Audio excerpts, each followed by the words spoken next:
am Brian Champion, the Political Science and World Politics Librarian and coordinator of the House of Learning Lectures. We welcome students, colleagues, faculty, and invited guests here today to hear Professor Gordon Lim from the School of Social Work deliver today's House of Learning lecture entitled A Bright Future, Strengthening American Indian Fragile Families. The library sponsors two main lectures and lecture series, the House of Learning Lectures and the Alice Louise Reynolds Women in Scholarship Lecture. Through these lectures, the library brings together students and colleagues to engage in a civil discussion of ideas, and in so doing, the library contributes to building a learned community which fosters the faithful life of the mind.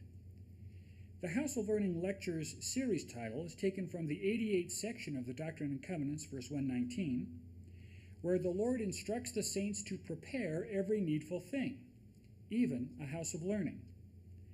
Because the library is the campus repository for the literature of all academic disciplines and scholarship, the library is well positioned to be considered BYU's House of Learning.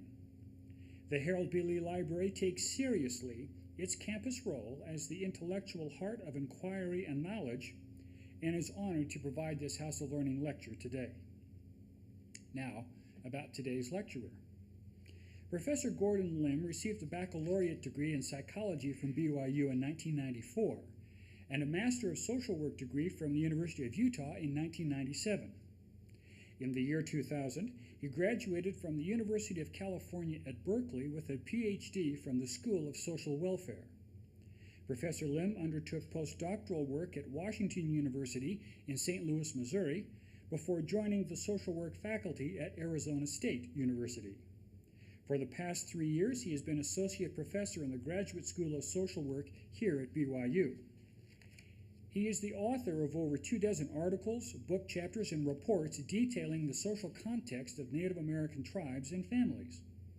Among other research interests, Professor Lim is also a consultant to Native Americans in the West, advising them and social service providers on the best methods of service delivery. He was recently announced as the principal investigator on a study of Native American fragile families under a grant from BYU's Marjorie Pay Hinckley Endowed Chair for Social Work and the Social Sciences. It gives a great deal of pleasure to welcome today's House of Learning lecturer, Professor Gordon Lim.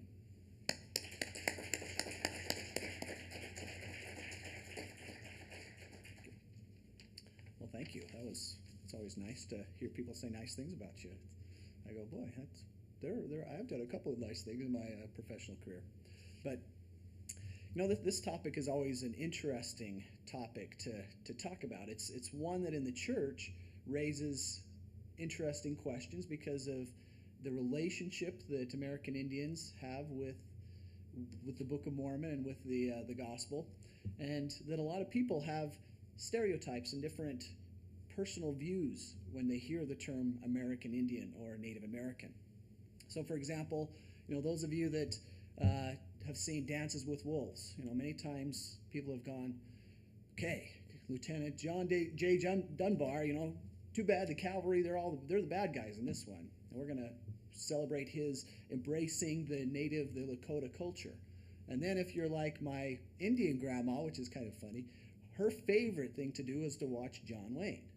You know, and she would, you know, every night on AMC or whatever, she would watch John Wayne and him, you know, his single-handed capture of all the savage Indians, and, you know, those types of stereotypes where they're much more prevalent. But I always just think this is just, for me, a really fascinating topic to put a little academic but also a gospel perspective on it. I was just recently, a couple weeks ago, in a graduate history class where the reading assignment was on Lamanites, and the question was, who are Lamanites? And, you know, does that mean, are they the American Indians, or is that broader now, or, you know, who are the Lamanites? And it was really interesting to be a part of that discussion and to kind of hear a different perspective, because I think that if you were to ask that question 20 years ago, you would have got a very different response to who are Lamanites versus if you were to ask, and what we talked about, it's a much broader term now than it used to be. Whereas in the days of President Kimball, a lot of people thought, American Indians, these are the Lamanites. And now I think we have a little broader perception or perspective on that. I have to say, before I get into the research piece, I need to give you a little bit of background. And because I'm presenting, I'm allowed to do that. It's always, for me, really important. And if you've ever associated with Native people, one of the important things is your history. And so oftentimes when you hear Native people get in gatherings, you'll hear the person identify their name, but then you'll always hear their tribal affiliation. Or if they're all a part of a tribe, you'll hear a clan affiliation or something that kind of bonds people together, similar to like at this institution, we kind of assume we're all LDS. But it's always really interesting when you hear a Native person speak or when you hear their story. I just find it fascinating to learn more about that history, that story. So at risk of making this a personal Travelocity genealogy lecture, I have to just give you a little bit of background on this. And let me just start with this. So my grandmother, her name is Melba Bastian, she passed away about a few years ago, was a member of the Winnebago or Ho-Chunk Indian Nation, which is in Nebraska. There's also another tribal affiliation in Wisconsin with the Ho-Chunk or the Winnebago. But having growing up, as you look at me, you're not going, boy, he looks Indian. That's not what I was. But my grandmother, it was amazing to me because she was fair-skinned enough, and I'm actually going to show you a picture of her, but she was fair-skinned enough that she could kind of get away with it a little bit of not being Indian. But her history was amazing, but it was something she never talked about. A lot of people, it's only been in the past 15, 20 years that it's okay to be different. It's okay to be non-white. It's, people, even where I grew up in Vernal, Utah, there were a lot of stereotypes about who American Indians were, the drunk Indian, or, there was a lot of negative stereotypes, and there are positive ones as well. But there are a lot of negative ones. And so people oftentimes, in diversity classes, we call it kind of cultural salience, and which means if your culture is beneficial to you, then you use it. If it's not beneficial to you, you kind of stay away from it. So like if you're in somewhere back east and they're kind of saying really negative things about the church, the LDS church, a lot of people might just kind of be quiet. And if they say, who are you? You might not mention you're a member of the church. Whereas where you feel like it would be beneficial to you, you definitely go, yeah, I'm a member of the church. And similarly, people of color face this issue a lot as they try to identify with the various groups that they're affiliated with. But my grandmother, it wasn't even until I was at BYU that I learned this, that she was sent to a boarding school. So those of you that have read a little bit about boarding schools know that is a pretty incredible part of American Indian history.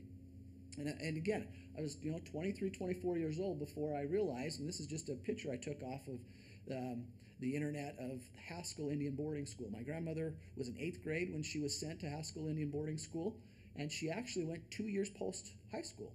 So she almost got an associate's degree through Haskell. And then just on the left here is a picture, and it's pretty amazing. About 7 years before my grandmother died, she suffered a stroke and began living with my mom and dad. And my mom found all these pictures. She didn't even know about them, but amazing pictures here. So a picture of my grandmother there at Haskell. I can't remember exactly how old she was, 15, 16, I think.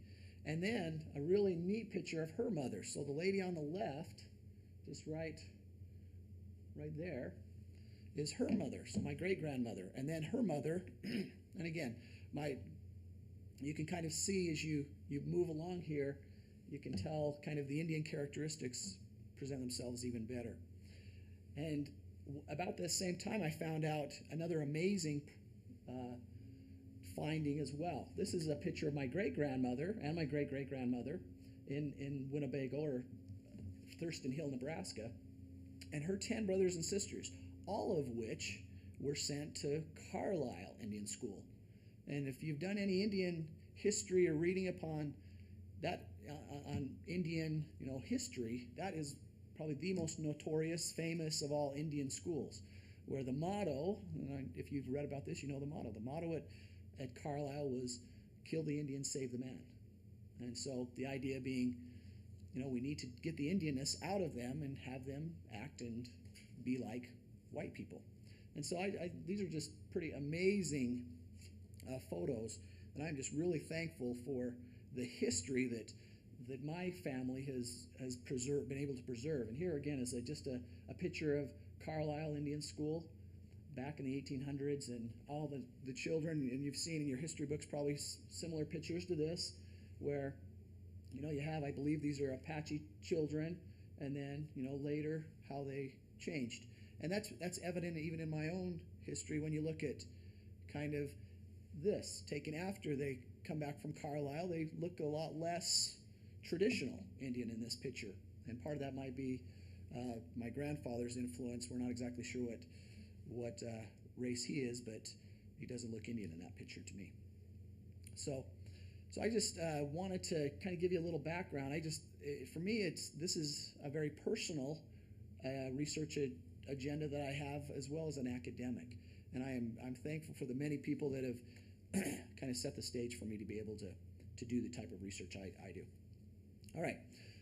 Hopefully, depending on your knowledge of American Indians and Native Americans, I wanted to also, before I jump into the research, ask you a question, and this is going to be rhetorical because this is I'm not going to have anybody actually answer this, but what are the differences between these terms?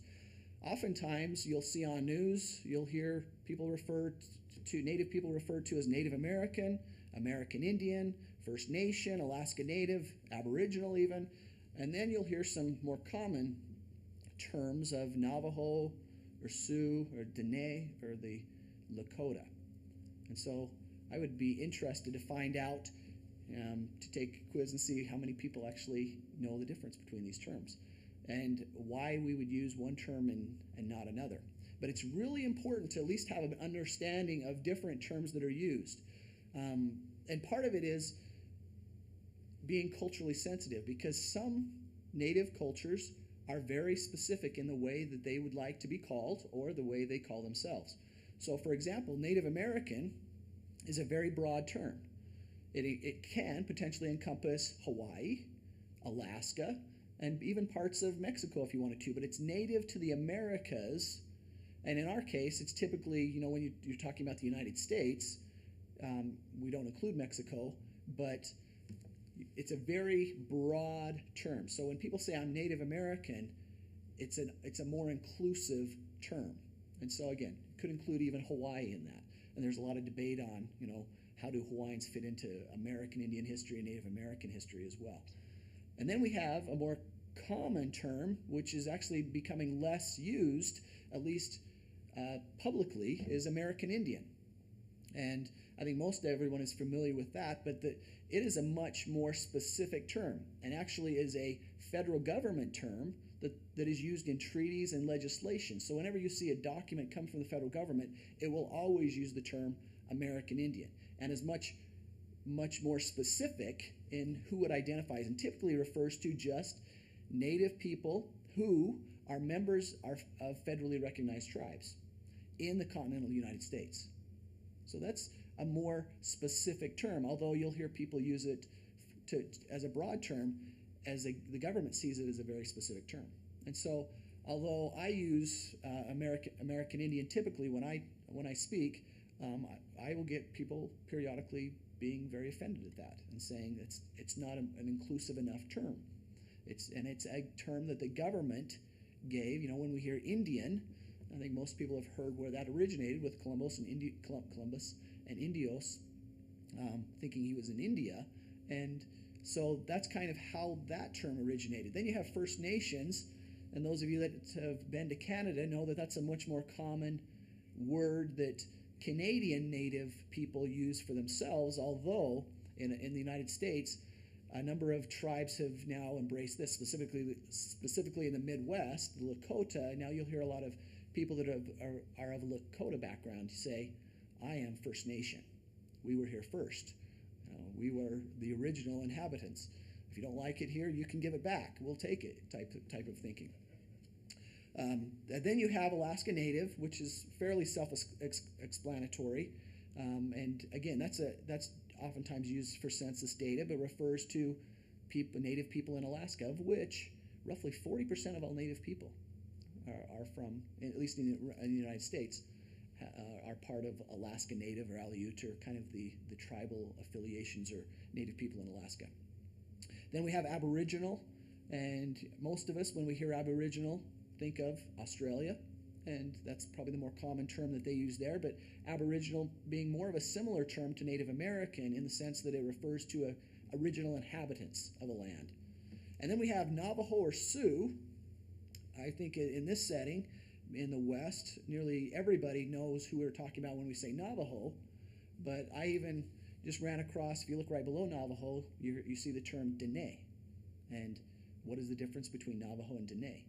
And the answer is it's the same. Navajo is the English version, or what a lot of people would say is the white man's term, or how the white man has called the people of that land, that area, whereas Dene is the Navajo word for themselves, for their people. Similarly to the Sioux and Lakota, except Lakota refers more to the language element, so you have Dakota and Lakota, but a lot of Native people now actually prefer the tribal affiliation, so instead of calling me Native American or American Indian, I prefer to be called Lakota. Hopefully that makes sense. So it's becoming much more specific as far as who you refer to. I was, having mentioned my grandmother being Winnebago, I was at Stanford, and a lady came up to me and she goes, "Don't you use that word. That's the white man's word for your people. You are Ho-Chunk. That is who you are." And I at the time had never even heard of Ho-Chunk. I just grew up with Winnebago, and she was very offended at that because she said that is not the way we call ourselves. And so hopefully you have a better essence of who Native people like to call themselves, and kind of when you see different terms. Okay, let me jump into the research piece. As was mentioned, very fortunate to have about 12 research assistants over the past 2 years, graduate research assistants, help me on a project that began 2 or 3 years ago with the Marjorie Pay Hinckley Lecture. So those of you that have never had a chance to be a part of that, usually it is a wonderful opportunity. This past year we had Christian Smith come in, and 2 years before that we had a professor from Princeton come in, Sarah McClanahan. And at the time, I have to admit, I didn't know a lot about the Fragile Families Project, but I was invited to be on a panel and to talk about American Indian families, because what she was talking about is the impact of marriage and different measures that impact families and help in them becoming fragile or at risk, or what are some of the issues that poor and unmarried families face. And so I was, in asking me to be on that, I was asked to kind of give the perspective from an American Indian family or child focus. And so one of my questions to Sarah McClanahan was, does your sample, of which there are 5,000, does it include any American Indians in your sample? And her response was, I'm sure there are. I'm not exactly sure how many, but I'm sure there are. And so a follow-up conversation with her, we identified that there actually was roughly 200 mothers and 144 fathers-ish that were a part of this sample. And so it's a pretty amazing project, the Fragile Families and Child Wellbeing Study that's conducted at the Center for Research and Child Wellbeing through Princeton, and also has connections with Columbia as well. But here, as I mentioned, what they did for their project, and again, I'm going to be talking about the secondary data aspect because we took the American Indian sample and looked at some of the questions that they asked. But they interviewed 5,000 mothers, roughly 1998 to 2000 was the baseline time, as their ideal was in the hospital as they were having their child. And then and in 22 urban cities, and they kind of did that to make it generalizable. So they wanted to get a high enough sample in a diverse enough population or cities that this could be generalizable to the United States, of which it is.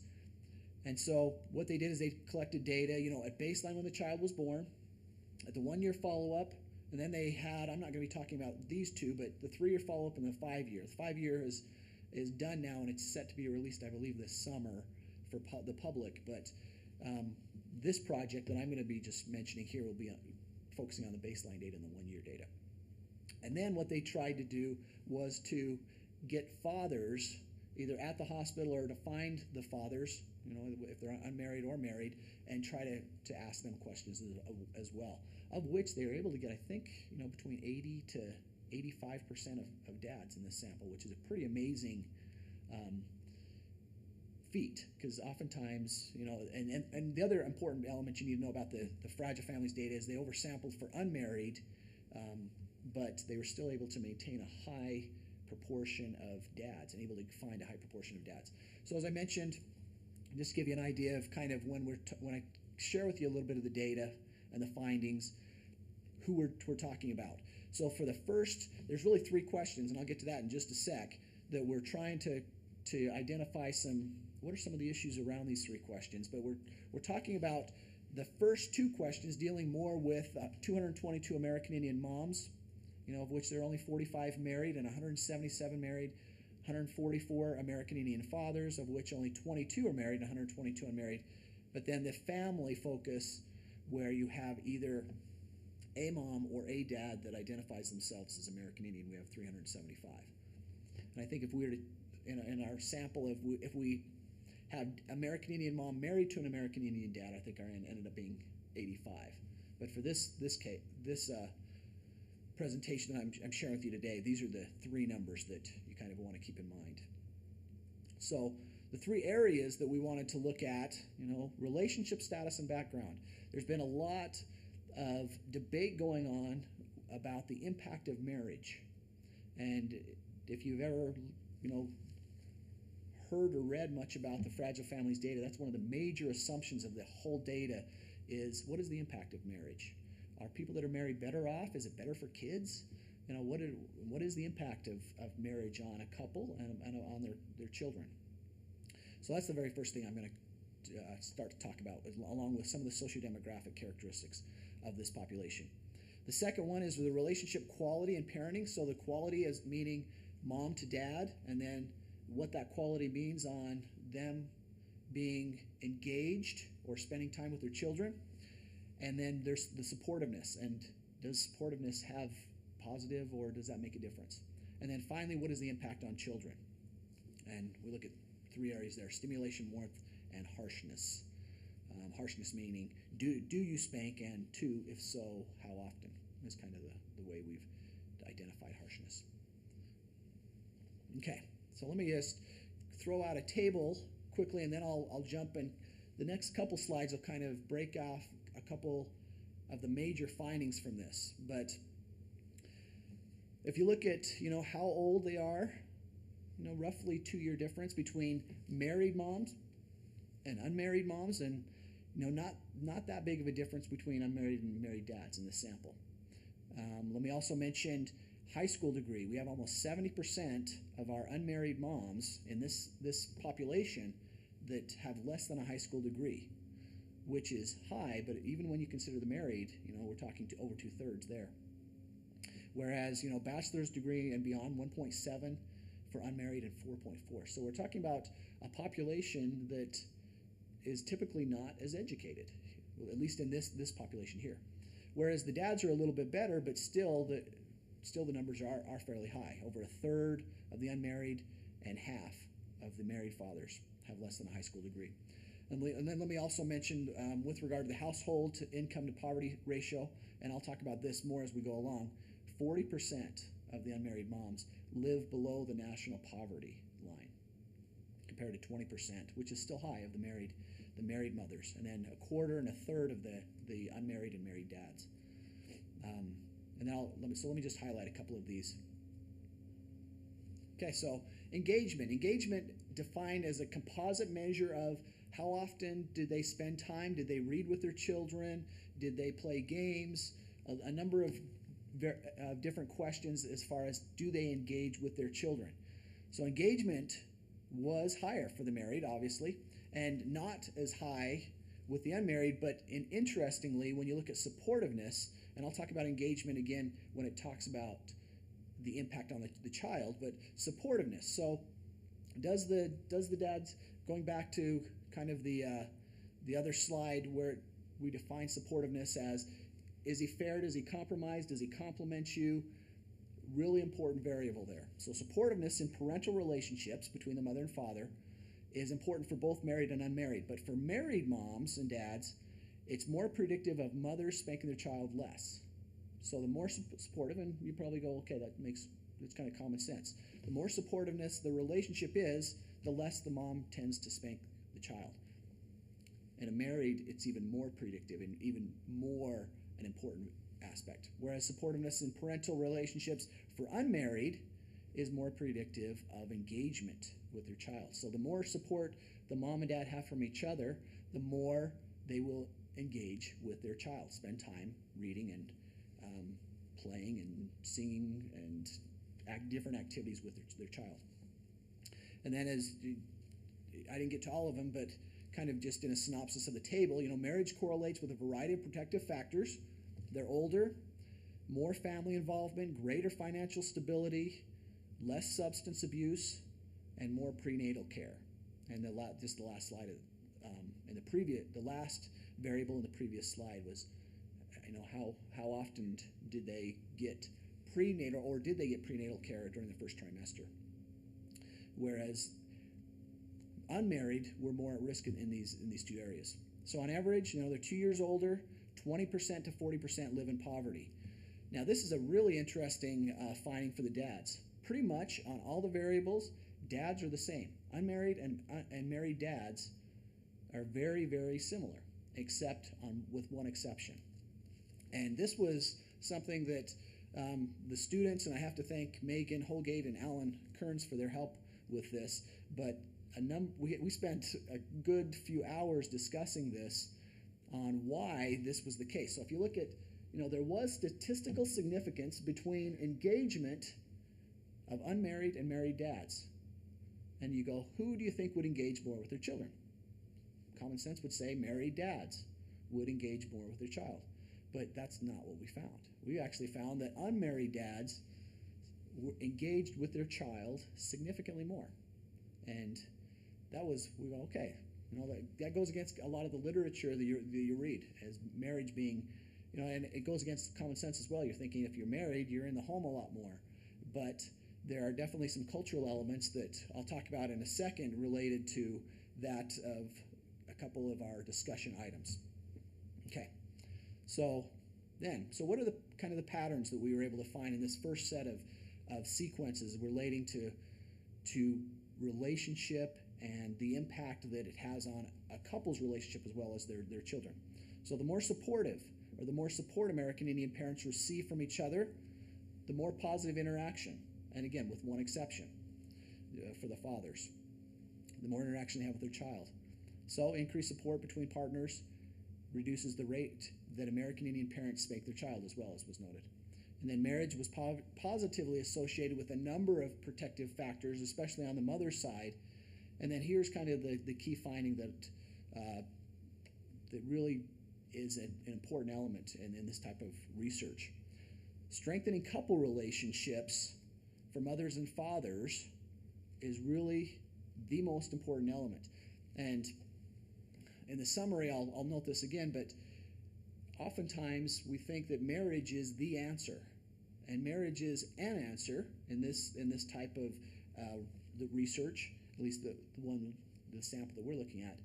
But even more important than marriage is strengthening the couple's relationship will have huge impacts on their long-term goals and their long-term happiness and stability, as well as the impact on the child. So the whole issue of strengthening the couple, whether they're married or unmarried, is really important for this sample. Okay, so what about the child? And we've switched here from engagement, meaning spending time with the child, to stimulation. So stimulation being what McClanahan talks about as more cognitive stimulation and the positive benefits that a child gets through stimulation. So now we're moving from engagement to a very similar measure of stimulation. So, similarly, I think most of you, if you've ever done research on the impact of poverty, that is one of the largest negative risk factors that a person can have, is being in poverty. Just health-related risks as far as your housing, your potential for education. It's just a number of negative risk factors associated with that. So married mothers, significantly less likely, as we saw the 20 to 40%, still 20%, but not quite the 40% of the unmarried. There was a small correlation between stimulation, warmth, and being married. Although, what I'm trying to say there is we expected there to be a big correlation between stimulation, warmth, and being married. We thought that married mothers would be significantly more warm as far as kissing and hugging, and as far as stimulation and spending time with their children. But the reality was there was more, but it wasn't a significant amount. And again, we're talking, for those of you that are into the statistical side, we're talking about power issues here, and because of our small sample size, that could definitely play into this as well. When you're talking about 40 to 50 compared to 100 or thousands, you need a lot more power to find difference, and that might be an issue here. So where stimulation and warmth were higher, we also found that harshness was higher as well. So another interesting finding, we were thinking that harshness, spanking, if the mom kissed the child and spent more time with the child, you'd think that spanking would be less frequent, and that wasn't the case. It actually slightly more, but still was more frequent. And what about fathers? Married fathers, a very strong correlation between being married and the measure of poverty as well. So much less likely to be in poverty if you are married versus if you're unmarried. And for these fathers, there was no correlation between stimulation, warmth, harshness, and being married. So these both, again, the unmarried and the married fathers, we found the stimulation variable, the warmth, and harshness variables all being very similar. So again, what are some of the issues at play here that are making these so similar? And then harshness, similar to the moms, harshness tend to be a bit higher, but not significant for unmarried dads. They were a little more harsh, but not significant. So, and I'm starting to run out of time, so let me run through a couple of these. But compared to the total population, American Indians, now we talked about married versus unmarried here, and we're just talking about American Indians. Now let's take a step back and look at the total population. American Indian parents demonstrated overall less harshness.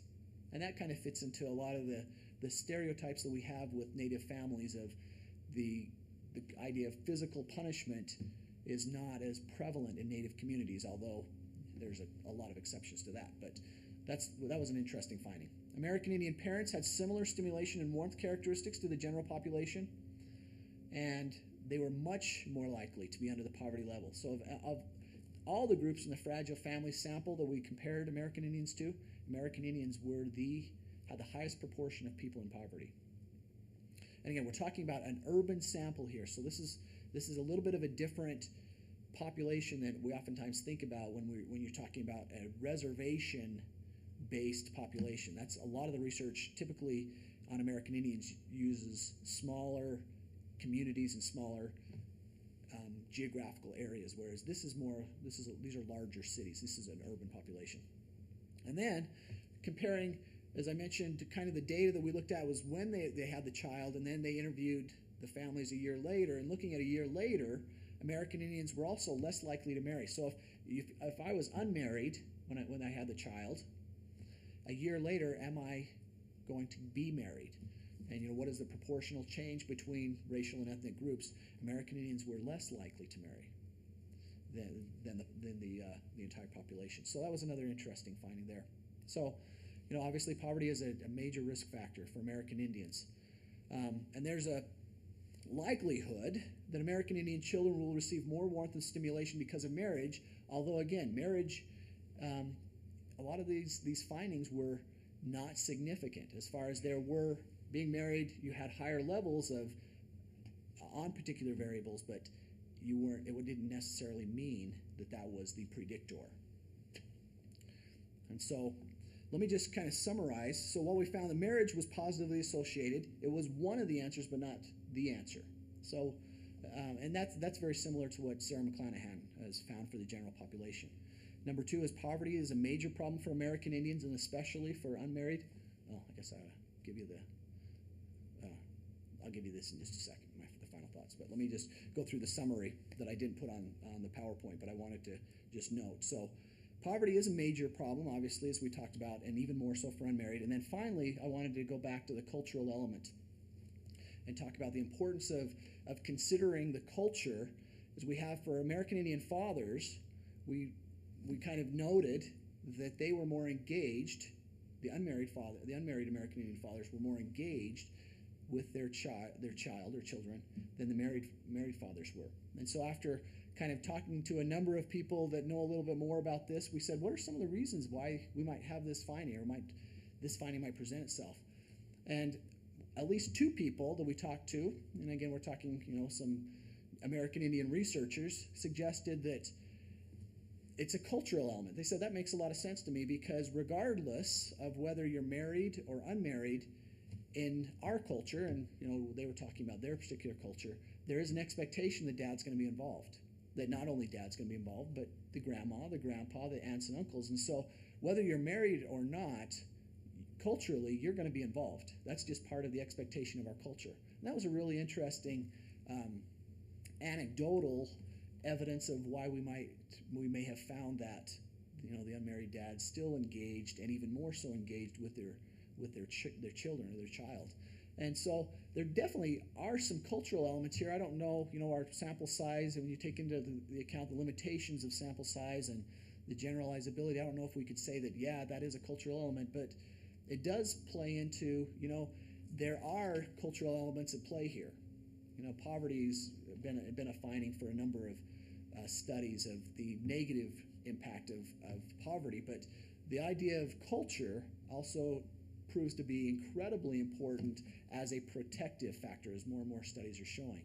And so what I wanted to kind of end on was, it's important as well to kind of think about this study in light of, now what do we do with these results?